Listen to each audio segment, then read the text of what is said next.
देखो ये पौधा है, ये आपका लंबाई में वृद्धि करने वाला ऊतक को क्या कहेंगे? लंबाई में वृद्धि करने वाले ऊतक को शीर्षस्थ विभाज्योत ऊतक। जब मोटाई में जब वृद्धि करेंगे तो मोटाई में वृद्धि कौन करेगा? पार्श्व विभाज्योत ऊतक। और अंतर्वेशी विभाज्योत ऊतक कहां पर करेगा? जो गांठें हैं ना बाबू, आपको दिख रही होंगी ये जो गांठें हैं आपका, ये यहाँ पर विभाज्योत ऊतक कौन सा पाया जाएगा? ये दांत से काटिए चाहे जिससे काटिए, वो कटते नहीं है बेचारे, कहेंगे काटो, कब तक काटो कि हम ऐसे बने रहेंगे। वो कहता है काट लो, खूब काट लो, जब तक उनको फोड़ो ना तब तक वो जैसे सूर्य इनके क्लोरोफिल क्या करते हैं? लगातार धड़ाधड़ ऊर्जा का निर्माण करने लगेंगे। अब जब ऊर्जा का निर्माण कर लेंगे, कहेंगे रुके रहो जड़ भैया, अब हम भेज रहे हैं। अब ये क्या करेंगे? फ्लोएम के द्वारा, किसके द्वारा? फ्लोएम के द्वारा सभी ऊर्जा को कहां पर भेज देंगे? जड़ में भेज देंगे।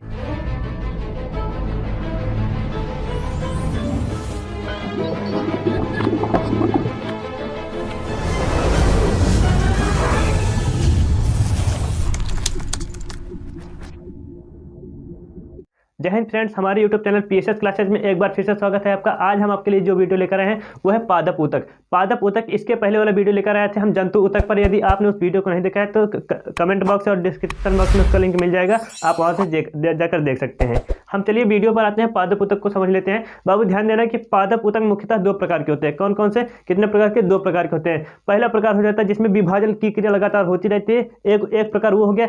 एक प्रकार वो होगा जिसमें विभाजन की क्रिया रुक गई होती है।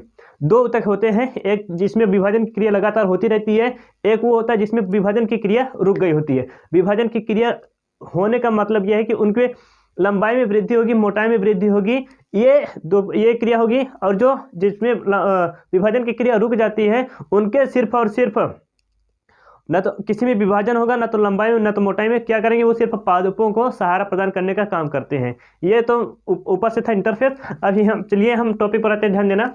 पहला है विभाज्योतिकी ऊतक। पादप ऊतक कितने प्रकार के? दो प्रकार के। पहला विभाज्योतिकी ऊतक, दूसरा है स्थायी ऊतक। विभाज्योतिकी ऊतक को हम मेरिस्टेमेटिक टिश्यू भी कहते हैं, मेरिस्टेमेटिक टिश्यू। और स्थायी ऊतक को परमानेंट टिश्यू भी कहते हैं। विभाज्योतिकी ऊतक याद रखना कि इसमें विभाजन की क्रिया लगातार होती रहेगी। अगर विभाजन की क्रिया रुकी तो समझ लो स्थायी ऊतक में बदल गया। पादप ऊतक में विभाजन की क्रिया लगातार हो रही है तो इसका मतलब क्या है? वो विभाज्योतिकी ऊतक है। लंबाई में वृद्धि हो रही है, मोटाई में वृद्धि हो रही है, ठीक है। जब लंबाई में वृद्धि होना बंद हो जाए या फिर मोटाई में वृद्धि होना बंद हो जाए, तब वो आपका स्थायी ऊतक में कन्वर्ट हो जाता है। विभाज्योतिकी ऊतक ही आगे चलकर स्थायी ऊतक ही बनता है, ठीक है। ये समझ में आ रहा होगा। अब विभाज्योतिकी ऊतक मुख्यतः तीन प्रकार के होते हैं। कितने?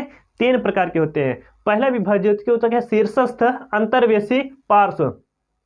शीर्षस्थ विभाज्योतिकी ऊतक, अंतर्वेशी विभाज्योतिकी ऊतक, पार्श्व विभाज्योतिकी ऊतक। यहाँ पर हम शॉर्टकट में लिखे ताकि आपको समझ में आए, और यहाँ पर थोड़ा सा जगह की भी कमी थी। शीर्षस्थ को कहते हैं हम एपिकल मेरिस्टेमेटिक टिश्यू, अंतर्वेशी को हम इंटर कैलरी मेरिस्टेमेटिक टिश्यू, पार्श्व को लेटरल मेरिस्टेमेटिक टिश्यू। ये हो गए शीर्षस्थ। बाबू ध्यान देना कि शीर्षस्थ हो गए जो किसी भी पौधों के टिप पर, मतलब उसके बिल्कुल ऊपर वाली जगह पर पाई जाएंगी, चाहे वो जड़ का टिप हो, चाहे वो प्लांट के जो तना होता है ना, तने का टिप हो। ये दो जगह पर ये शीर्षस्थ विभाज्योतिकी ऊतक पाया जाता है। यहाँ पर हम एक इमेज भी बना दिए हैं आपको ताकि समझ में आता रहे। चलो यहाँ पर हम एक जड़ भी बना देते हैं, जड़ भी बना देते हैं। ये देखो जड़ भी बन गई। अब देखो ये तो जी जड़ के टिप में पाई जाएगी, ये जितनी जड़ है इनके टिप में पाई जाएगी, ये तो ये ऊपर पाई जाएगी, ठीक है, शीर्षस्थ वाले। अब क्या करेंगे? शीर्षस्थ विभाज्योतिकी ऊतक जो होते हैं ना, ये लंबाई में वृद्धि करते हैं, चाहे जड़ हो चाहे उनका तना हो, ये क्या करेंगे? लंबाई में वृद्धि करेंगी। ये याद रखना कि शीर्षस्थ विभाज्योतिकी ऊतक लंबाई में वृद्धि करेगी। जैसे आपको यहाँ पर एक वीडियो का एक टॉपिक का आपका स्क्रीनशॉट मिल जाएगा आपका, आप बिल्कुल स्क्रीनशॉट ले सकते हैं, ठीक है। ये शीर्षस्थ हो गया, इसके या तो लंबाई में वृद्धि होगी या फिर जड़ के लंबाई में वृद्धि होगी। अब अंतर्वेशी विभाज्योतिकी ऊतक क्या होता है? ये गांठ पर पाए जाते हैं। एपिकल दो जगह पर, एक ऊपर टिप पर, एक नीचे टिप पर। अब इंटरवेशी विभाज्योतिकी ऊतक जो होते हैं ये गांठ पर पाई जाएगी, मतलब नोड बनाकर रहेंगी। जैसे ये आपका हो गया, यहाँ पर जहाँ पर पौधों की गांठें होंगी, आप देखे होंगे कि जो घास होती है, घास को काटने के बाद घास को काट लिया जाता है, लेकिन फिर भी वो बढ़ जाती हैं। क्यों बढ़ जाती हैं घासें? क्योंकि उसमें अंतर्वेशी विभाज्योतिकी ऊतक बहुत अधिक मात्रा में पाया जाता है। जो आपका बांस होता है ना, बांस में भी विभाज्योतिकी ऊतक पाया जाता है। जितनी घास टाइप में जो भी घास होंगी आपको उसमें विभाज्योतिकी ऊतक पाया जाएगा, इंटर कैलरी मेरिस्टेमेटिक टिश्यू पाया जाएगा। और वो क्या करेंगे? इनके जो गांठ होती है ना, यहाँ पर गांठ गांठों में ये वृद्धि करेंगी। बाबू ये बताओ, लंबाई में तो वृद्धि हो गई, मोटाइयों में भी वृद्धि हो रही है। अभी मोटाई में वृद्धि बताने वाले हैं। जब गांठें होगी तो क्या गांठ में भी तो मोटाई होनी चाहिए, गांठ में भी तो वृद्धि होनी चाहिए ना। तो जब गांठों में वृद्धि होगी तो वहां पर कौन सा ऊतक काम करेगा? अंतर्वेशी विभाज्योतकी ऊतक। जैसे यहाँ पर काम करेगा, यहाँ पर काम करेगा, तो ऐसे बीच बीच में इंटरकैलरी मेरिस्टेमेटिक टिश्यू ये काम करता है। ठीक है, अब अगला जाता है पार्श्व विभाज्योतकी ऊतक। पार्श्व शीर्षस्थ हो गया आपका लंबाई में, पार्श्व हो गया जो गांठ नोड पर, और जो पार्श्व होता है बाबू, पार्श्व विभाज्योतकी ऊतक ये मोटाई में वृद्धि करता है। जो भी पौधे होते हैं उनकी मोटाई में वृद्धि करेगा कौन सा? पार्श्व विभाज्योतकी ऊतक। जैसे आपका पौधा हो गया, मान लो ये नहीं पौधा, ये पौधा है, देखो ये पौधा है, ये आपका लंबाई में वृद्धि करने वाला ऊतक को क्या कहेंगे? लंबाई में वृद्धि करने वाले ऊतक को शीर्षस्थ विभाज्योतकी ऊतक। ये मोटाई में जब वृद्धि करेंगे तो मोटाई में वृद्धि कौन करेगा? पार्श्व विभाज्योतकी ऊतक। और अंतर्वेशी विभाज्योतकी ऊतक कहाँ पर करेगा? जो गांठें हैं ना बाबू, आपको दिख रही होंगी, ये जो गांठें हैं आपका, ये यहाँ पर विभाज्योतकी ऊतक कौन सा पाया जाएगा? अंतर्वेशी। ठीक है, ये गांठों पर ये विभाजन की क्रिया ये करते हैं। तो उम्मीद है ये समझ में आया होगा। तो विभाज्योतकी ऊतक ये आपका समझ में आया ना। अब देखिए, अब हम ये तो हो गया हमारा शीर्षस्थ, शीर्ष पर, गांठ गांठ पर कौन सा? इंटरकैलरी अंतर्वेशी, और जो पार्श्व साइड में यहाँ पर वृद्धि करते हैं, यहाँ पर मोटाई में वृद्धि करते हैं, ये कौन सा होगा? आपको पार्श्व विभाज्योतकी ऊतक। ठीक है, अब हम चलते हैं अगले पार्ट पर। यहाँ पर अगला पार्ट है स्थायी ऊतक। स्थायी ऊतक को हम परमानेंट टिश्यू कहते हैं। बाबू परमानेंट टिश्यू कब बनेंगे? जब ये विभाज्योतकी ऊतक विभाजन की क्रिया खत्म कर देंगे, मतलब विभाजन करना बंद कर देंगे, तब वही ऊतक, वही टिश्यू और वही कोशिकाएं जो होती हैं वो परमानेंट में बदल जाती है। मतलब ना तो वो मोटाई होंगी, ना तो पतली होंगी, ना तो चपटी होंगी, ना तो खड़ी होंगी, कुछ भी नहीं करेंगी। सिर्फ उनका काम क्या रहेगा? पौधों को सहारा प्रदान करना, बस। ठीक है, अब स्थायी ऊतक का परमानेंट टिश्यू कहेंगे। स्थायी ऊतक दो प्रकार के होते हैं, एक सरल ऊतक, एक जटिल ऊतक। सरल ऊतक और जटिल ऊतक। सरल ऊतक जितना देखने में आसान लग रहा है, आपको दिखाई दे रहा है ना, जितना देखने में आसान लग रहा है उतना ये टफ लगता है। जटिल ऊतक आपका जितना जटिल है उतना ही वो आसान है। आसान कैसे होगा? बहुत ही आसान सी भाषा में आपको बताएंगे, तब आसान होगा, आप समझे रहिएगा बस। सरल ऊतक को बाबू क्या तीन प्रकार में। सरल ऊतक पहले समझ लेते हैं कि ऊतक, सरल ऊतक क्या होते हैं बाबू? जिसमें एक ही प्रकार की, एक ही साइज की कोशिकाएं रहेंगी, एक ही प्रकार की संरचना तथा कार्य में एक ही कोशिकाएं रहेंगी, उनको सरल ऊतक कहेंगे। देखो जैसे यहाँ पर मान लो हम चपटी कोशिका बना रहे हैं, चपटी कोशिका, बहुत सारी चपटी कोशिकाएं हम बना देंगे। ये देखो ये सारी चपटी कोशिकाएं हैं। इसमें बाबू ध्यान से देखना कि सारी एक ही जैसी कोशिकाएं आपको दिख रही हैं।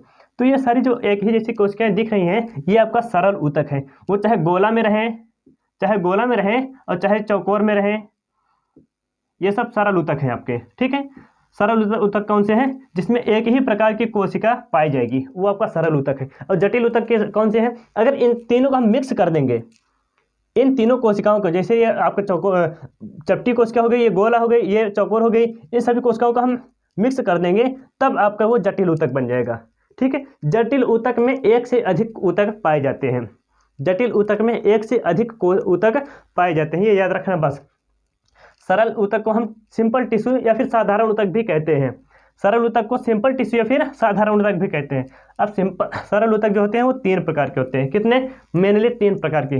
पहला मृदु ऊतक, स्थूल कोण ऊतक और दृढ़ ऊतक। मृदु ऊतक बाबू याद रखना ये बहुत ही आसान है। पौधों के जो छोटे छोटे पौधे होते हैं ना, उनके नरम भाग में ये पाए जाते हैं। जैसे ये आपका पौधा है, ये आपका पौधा दिख रहा है, ये पौधा क्या है? आपका मुलायम है, लचीला भी है, दिख रहा है ना। तो आपका जो मृदुतक होता है बाबू, ये कैसा होता है? लचीला होता है, और इनके बीच बीच में अंतर्वेशी स्पेस पाए जाते हैं। इनके बीच बीच में अंतर्वेशी स्पेस पाए जाते हैं मृदुतक में।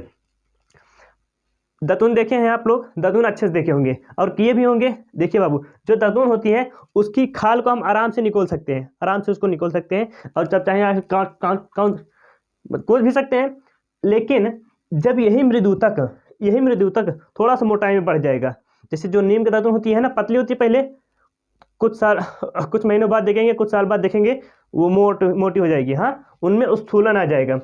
तो मृदुतक पहले क्या रहता है, पहले कोशिका भित्ति जो होती है ना वो बहुत ही मुलायम पाई जाती है और पतली पाई जाती है, जिसकी वजह से वो मृदुतक पैरेन्काइमा कहलाता है, मृदुतक कहलाता है। ठीक है, मृदुतक के दो भाग होते हैं, एक हरित ऊतक, एक एरेन्काइमा। हरित ऊतक को हम क्लोरेन्काइमा कहते हैं और इसको हम एरेन्काइमा कहते हैं। मृदुतक जो बाबू होता है ये हरित ऊतक क्लोरेन्काइमा, ये पौधों के सिर्फ हरे भाग में पाए जाते हैं, पौधों के हरे भाग में पाए जाते हैं। ये पौधे हरे होते हैं, जैसे ये आपका देखो आपको दिखा रहे हैं, ये आपका है, इसमें देखेंगे आप पत्तियों को छोड़कर तने भी आपके हरे दिख रहे हैं। जो तने दिख रहे हैं इसमें कौन सा ऊतक पाया जाएगा, आपका हरित ऊतक। ठीक है, पौधे के जो तने हैं इसमें कौन सा पाया जाएगा, हरित ऊतक। हरित ऊतक का काम क्या होता है, ये भोजन का संग्रहण करके रखते हैं। हरित ऊतक का मेन काम क्या है, भोजन को संग्रहण करके रखते हैं ताकि ये समय आने पर इसको इन्वेस्ट कर सके। ठीक है, और इसमें ये जो होते हैं लचीले होते हैं, इसमें बीच बीच में अंतर कोश की स्पेस पाए जाते हैं। अब ये एरेन्काइमा को देखते हैं। एरेन्काइमा में बाबू उत्प्लावन की क्रिया पाई जाती है। उत्प्लावन मतलब क्या होता है, जो पौधे पानी में तैरते रहते हैं उन पौधों में कौन सा, एरेन्काइमा पाया जाएगा। इनकी जो कोशिकाएं होती हैं ना, उनकी कोशिका भित्ति पतली होती है, कोशिकाओं की कोशिका भित्ति पतली होती है, लेकिन उसमें अंतर्वेशी स्पेस वायु कोशिकाएं बहुत ज़्यादा पाई जाती हैं। अब वायु कोशिकाएं जब पाई जाएंगी तो इसकी वजह से वो क्या कहते हैं, वो पानी में उत्प्लावन मतलब तैरती रहती हैं। ठीक है, दोनों का दोनों भोजन का निर्माण करेंगे, क्योंकि ये एरेन्काइमा और हरित ऊतक ये दोनों कैसी होती हैं, हरी होती हैं। आप जल कुंभी देखे होंगे कि वो पानी में तैरता रहता है। ठीक है, तो मृदुतक आपको समझ में आया। मृदुतक में जो कोशिका भित्ति होती है वो पतली होती है। अब यही मृदुतक मोटी होकर, यही मृदुतक की कोशिका भित्ति थोड़ी मोटी हो जाएगी, इसमें समय के साथ परिवर्तन होगा, आकार में मोटाई में परिवर्तन होगा, ये बन जाएगी स्थूलन। ये कैसे मृदुतक कौन से बन जाएगा, स्थूलन। स्थूल कोण ऊतक बाबू, इसमें जो कोशिका भित्ति होती है ना वो मोटी हो जाती है। पैक्टिन एक तत्व पाया जाता है, पैक्टिन के कारण इनकी कोशिकाओं में कोशिका भित्ति थोड़ी सी मोटी हो जाती है। अब कोशिका भित्ति जब मोटी हो जाएगी तो जाहिर सी बात है तो ये थोड़ा सा मजबूत हो जाएंगे, क्योंकि आप जानते हैं कि जो कोशिका भित्ति होती है वो किसकी, सेलुलोज की बनी होती है। आपके कोशिका वाले चैप्टर में इसको हम बताए थे कि कोशिका भित्ति सेलुलोज की बनी होती है। तो जो कोशिका भित्ति होती है वो सेलुलोज की बनी होती है और वो मोटी हो जाती है, स्थूलन आ जाता है पैक्टिन के कारण। ठीक है, अब ये जब मोटी हो जाएगी तो मोटी होने के कारण इसकी मोटाई में भी वृद्धि होगी। स्थूलन में पहले ये नरम था, मुलायम था, इधर उधर घूम रही थी, लेकिन जब ये इनकी कोशिका भित्ति आई, कोशिका भित्ति में थोड़ा मोटाई में परिवर्तन हुआ और बीच बीच में इनके अंतर कोश की स्थान भी नहीं पाया जाता, इंटर सेलुलर स्पेस भी नहीं पाए जाते हैं। ठीक है, तो स्थूलन के कारण इनके मोटाई में वृद्धि हो जाती है। अब इनका मेन काम क्या है, ये पौधों को दृढ़ता प्रदान करती हैं। दृढ़ता मतलब ये पौधों के बिल्कुल बेस प्रदान करती हैं, ठीक, आधार प्रदान करती हैं। अब जब आधार प्रदान करेंगे, जैसे बाबू जो आंधी तूफान आ जाता है, आंधी तूफान ये क्या करते हैं, पौधों को लचीलापन प्रदान करती हैं। जैसे आंधी आएगा तो पौधे कैसे करेंगे, इधर से आंधी आएगी तो ये इधर घूमेगा, उधर से आंधी आएगी तो इधर घूमेगा, ऐसे ये करता रहता है ताकि ये डाल इसकी टूटे ना। तो पौधों को लचीलापन कौन प्रदान करता है, स्थूल कोण ऊतक, ये याद रहेगा ना। तो आपको ये समझ में आ रहा होगा। अब हम चलते हैं दृढ़ ऊतक पर। देखो बाबू, पहले मृदुतक जो था नीम की दतून थी, नीम की दतून को आप आराम से छील लेते थे, वही नीम की दतून 2-3 साल बाद मोटी हो गई, आप उसको चाहोगे दांत से भी वो ना नहीं छील पाएगी। ठीक है, तो वो जब ये दांत से भी ना छीले तो समझ लो स्थूलन हो गया। वो कौन से ऊतक में बदल गया है, स्थूल कोण ऊतक में।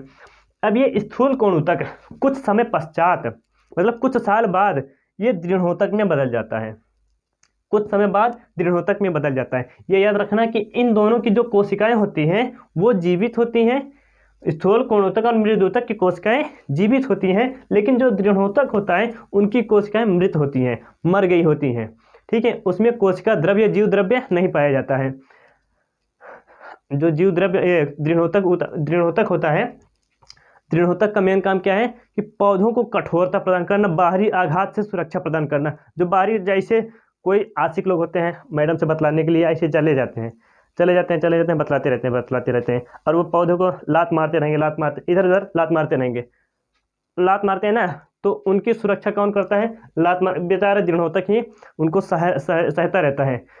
कब तक मारोगे, रहो, जिस दिन आंधी आती दबा देंगे तुमको, क्या करता है, दृढ़ोतक दबा देता है। ठीक है, तो आपको समझ में आ रहा होगा कि जो दृढ़ोतक होता है ना, पौधे की जो ऊपरी खाल होती है वो उसकी कोशिकाएं मरी हुई होती हैं, आप देखेंगे वो सूख सूख कर गिरती रहती हैं, है ना। और जो मध्य में, बिल्कुल मध्य में देखे होंगे कभी कभी कोशिकाएं एकदम काली काली पाई जाएंगी, जैसे बबूल का वृक्ष हो गया। बबूल के वृक्ष को काटेंगे तो बीच में देखेंगे ऐसे रेखांकित रेखांकित भाग आपको वार्षिक वाले बने रहते हैं। अब वो बीच की जो कोशिकाएं होती है ना, वो मृत हो गई होती हैं, उसमें जो है जीव द्रव्य नहीं पाया जाता है। ठीक है, वो क्या करते हैं, पौधों को दृढ़ता प्रदान करते किए रहते हैं। ठीक है, ये समझ में आया आपका। तो अब देखो और दृढ़ोतक कहाँ पर पाया जाएगा, जो आपका नारियल देखे ना बाबू, कुछ कुछ फल होते हैं, फल की जो कवरिंग होती है वो कवरिंग भी दृढ़ोतक ऊतक की ही बनी होती है। जैसे नारियल हो गया, नारियल का जो खोल होता है, जैसे चित्र में आपको दिखाया जा रहा है, जो नारियल का खोल होता है और उसके जो रेशे होते हैं वो भी आपके दृढ़ोतक के बने होते हैं। इस कारण आप उसको फोड़िए, दांत से काटिए, चाहे जिससे काटिए, वो कटते नहीं हैं बेचारे। कहेंगे काटो, कब तक काटो कि हम ऐसे बने रहेंगे। वो कहता है काट लो, खूब काट लो, जब तक उनको फोड़ो ना तब तक वो सुधरेंगे नहीं। तो दृढ़ोतक आपको समझ में है। और जो देखे होंगे आप लोग बेल और अखरोट, बेल और अखरोट तो आप जरूर देखे होंगे। तो बेल की जो ऊपर की सेल होती है वो किसकी बनी होती है, दृढ़ोतक की। वो भी दांत से चाहे काटो, चाहे हाथ से काटो, चाहे खुरपी लेकर काटो, वो सही नहीं होता, मतलब वो कटता पिटता नहीं है। और जो अखरोट होता है, अखरोट को भी चाहे जितना फोड़ो फूटता नहीं है बेचारा। कहेंगे फोड़ लो, खूब पटक लो हमको, तो पटको चाहे जितना, वो फूटेगा नहीं जल्दी, जब तक उसको लोढ़ा से कूचो ना कूच दोगे तो दृढ़ोतक भी उसका खत्म हो जाएगा, फिर अंदर से मुलायम मुलायम भाग निकलेगा जिसको आप खाते हो। तो दृढ़ोतक आपको समझ में आया। अब देखिए बाबू, ये आपका सरल ऊतक हो गया, simplest form of the tissue. ठीक है, अब हम चलते हैं जटिल ऊतक पर। जटिल ऊतक कौन से होते हैं, जिसमें सभी कोशिकाएं अलग अलग होती हैं। जैसे ये आपका मान लो लंबी कोशिकाएं हो गई, यहाँ पर हम गोल बना दे रहे हैं, गोल कोशिकाएं हो गई। उसके बाद चौकोर कोशिकाएं या फिर उल्टी सीधी कोशिकाएं बना दे रहे हैं।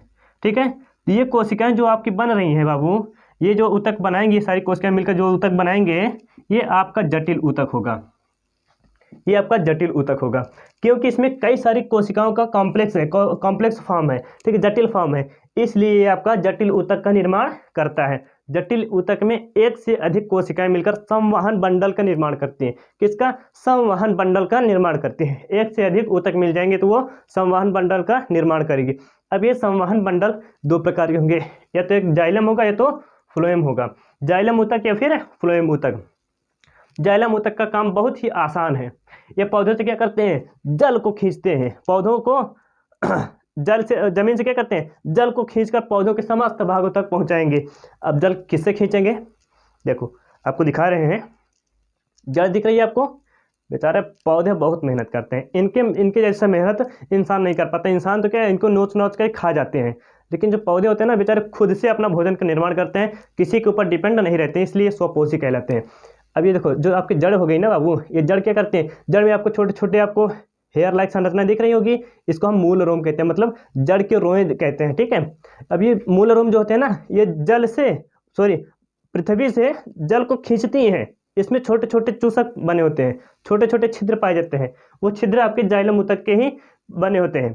जाइलम ऊतक में जितनी भी कोशिकाएं पाई जाएंगी सब में छिद्र होगा, छोटे छोटे छिद्र होते रहेंगे। ठीक है, ये क्या करते हैं, ठीक है, ये जो है पृथ्वी से जल को खींचेंगे, सभी जड़ जो है जल को खींचते रहते हैं। अब क्या करेंगे, पौधों के समस्त भाग तक पहुंचा देंगे, जिसकी वजह से पौधे हरे भरे होकर इधर उधर झूलते रहते हैं।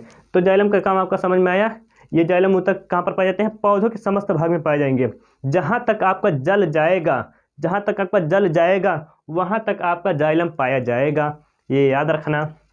ठीक है, तो इसमें जो जाइलम होता है ना, इसमें कई तरह की छोटे छोटे कोशिकाएं, छोटे छोटे सेल्स बने होते हैं, जिनको हम वाहिकाएं कहते हैं, वाहिनियाँ कहते हैं, और तो बहुत, और रेशेदार ऊतक कहते हैं। ये सब इसके, जिसको हम फाइबर्स टिश्यू भी कहते हैं। ठीक है, तो जाइलम ऊतक में कई तरह की कोशिकाएं भी पाई जाती हैं, जो कॉम्प्लेक्स फॉर्म में मिलकर जाइलम ऊतक का निर्माण करती हैं। अब जाइलम ऊतक आपका समझ में आया होगा। अब हम चलते हैं फ्लोएम पर। बाबू अब ये बताओ, किसी पौधे को भोजन की जल की भी आवश्यकता, तो कोई जीव बिना जल के न तो जीवित नहीं रह पाएगा, लेकिन ये भी तो सच्चाई है ना कि कोई भी जीव बिना भोजन के भी तो जीवित नहीं रह पाएगा, उनको भोजन भी तो चाहिए ना। तो पौधे क्या करते हैं, जल द्वारा खनिज पदार्थों को खनिज पदार्थों सहित खनिज पदार्थ आपके क्या होंगे, सोडियम हो गया, पोटेशियम हो गया, क्लोरीन हो गया, ये सब क्या आपके, पोटास हो गया, ये सब के क्या है आपके खनिज लवण है, ठीक है, जो जल में मिट्टी में मिले रहते हैं। अब जब मिट्टी में मिले रहेंगे तो जल में भी घुले हुए होते हैं, तो जड़ के माध्यम से इन सभी पोषक तत्वों को खींचकर पौधों तक पहुंचा देते हैं। अब ये तो पौधों तक पहुंचा दिए, अब इनको भी तो भोजन की आवश्यकता होती है ना, जड़ों को भी भोजन की आवश्यकता होती है। अब ये जड़ क्या करेंगे, बेचारे लगते रहेंगे भगवान ऊपर से बना दो, प्रकाश दे दो, ताकि पत्तियां क्या करें, भोजन का निर्माण कर ले। अब ये पत्तियां भोजन का निर्माण कर लेती हैं, कहती हैं आओ आओ सूर्यदेव हमें प्रकाश दे दो।